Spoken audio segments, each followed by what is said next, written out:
ఎప్పుడో ఎక్కడికైనా వస్తా, ఎక్కడికైనా రామాట, ఎక్కడికొద్దు స్వామి, ఎర్రవల్లి ఫామ్ హౌస్కు నేనే మా మంత్రుల బృందాన్ని పంపిస్తా, ఏం ప్రాబ్లం లేదు.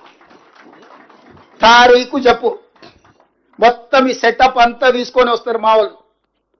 ఎర్రవల్లి ఫామ్ హౌస్లోనే చర్చ పెడతాము. చంద్రశేఖరరావు గారి ఆరోగ్యం అంత గొప్పగా లేదు, రావడానికి ప్రయాణం చేయడానికి ఏమైనా ఆరోగ్యం సహకరించకపోతే మీరు కుర్చీ వేసుకొని అక్కడ కుర్చీలో కూర్చోండి చంద్రశేఖరరావు గారు.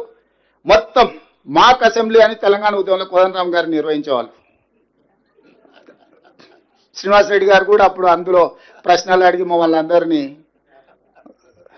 మాక్ అసెంబ్లీ నిర్వహిద్దాం ఎర్రవల్లి ఫామ్ హౌస్లోనే, మా మంత్రుల బృందాన్ని నేను పంపిస్తా, అన్ని వివరాలు చర్చించుకుందాం. కాదు కూడదు అని ఒకవేళ అంటే చంద్రశేఖరరావు గారు పిలిస్తే నేను కూడా వస్తా. నాకేం బేసిజాలు లేవు, నాకంటే సీనియర్ ఆయన పబ్లిక్ లైఫ్లో ప్రజా జీవితంలో అనుభవంలో చంద్రశేఖరరావు గారు. వారి ఆరోగ్యం సహకరిస్తలేదు, లేదు ముఖ్యమంత్రి గారు కూడా రావాల్సిందే. చర్చలు ముఖ్యమంత్రి లేకపోతే సమర్థవంతమైన అర్థవంతమైన చర్చలు జరగవు.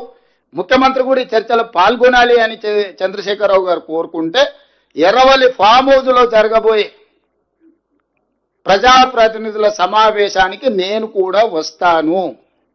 తారీఖు నిర్ణయించండి.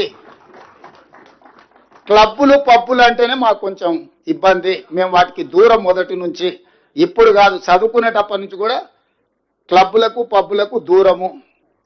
ఈ తెలంగాణ వచ్చినప్పటి నుంచి వాటి మీద ఎన్నో బైక్ ఛాలెంజ్లు చేసినాం, గంజాయికి డ్రగ్స్కు వ్యతిరేకంగా ఎన్నో నిర్ణయాలు తీసుకున్నాం.